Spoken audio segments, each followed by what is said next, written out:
ஆகா கல்யாணம் சீரியல்ல இனிய எபிசோட்ல என்ன நடந்திருக்கு அப்படிங்கிறத பார்க்கலாம். இந்த பக்கம் நடக்க ஆரம்பிச்ச நம்ம மகா நைட் டைம்ல ரோட்ல நடந்துகிட்டே இருக்கிறாங்க.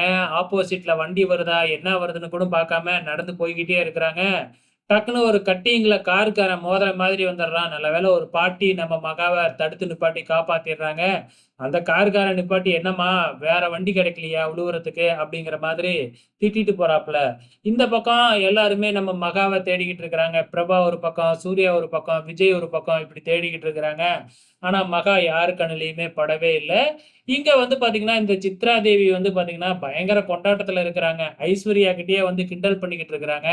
நம்ம ஐஸ்வர்யா சும்மா இருப்பாங்களா? நான் பாரு மறுபடியும் மகாவ நான் இந்த வீட்டுக்கு கூட்டிக்கிட்டு வருவேன். அப்ப பாருங்க உங்களோட நிலைமைலாம் என்ன ஆகுதுன்னு பாருங்க, அப்படின்னு சொல்லி நம்ம ஐஸ்வர்யா சித்ரா தேவி கிட்ட சவால் விட்டுக்கிட்டு இருக்கிறாங்க. இந்த பக்கம் மகா கொஞ்சம் தூரம் நடந்துட்டு ஒரு கோயில் பக்கத்துல போயிட்டு ஒரு இடத்துல உட்கார ஆரம்பிச்சுடுறாங்க. அந்த இடத்துல 2 ரவுடிங்க வந்து நம்ம மகா கிட்ட கலாட்டா பண்ணலாம்னு போறாங்க. கரெக்ட்டா நம்ம பிரபா அந்த இடத்துல வந்து நம்ம மகாவ காப்பாத்திடுறாங்க. அதுக்கப்புறம் மகாவ வீட்டுக்கும் அழைச்சுக்கிட்டு போயிடுறாங்க. வீட்டுக்கு போன உடனே கோடீஸ்வரியும், கோடீஸ்வரியோட வீட்டுக்காரரும் காத்துக்கிட்டு இருக்கிறாங்க இவங்களுக்காக. ஸோ வீட்டுக்கு போன உடனே எதுவுமே கேட்கல. மகா இப்ப எதுவும் கேட்காதீங்க அப்படின்னு சொல்லிடுறாங்க. இப்ப இங்க வீட்டுக்கும் தகவல் வந்துருச்சு. நம்ம சூர்யாவும் வந்து மகா வீட்டுக்கு சேஃபா போயிட்டா அப்படின்னு சொல்லி வீட்டுக்கும் தகவல் சொல்லிட்டு இருக்காங்க. நம்ம பாட்டி சூர்யா கிட்ட வந்து, "நீ இப்படி பண்ணுவன்னு நான் எதிர்பார்க்கவே இல்லடா. இப்ப கூட நீ இதெல்லாம் பொய்யி அப்படின்னு சொல்லுவன்னு தான் நான் எதிர்பார்த்துக்கிட்டு இருக்கேன்." அப்படின்னு சொல்லிக்கிட்டு இருக்கிறாங்க.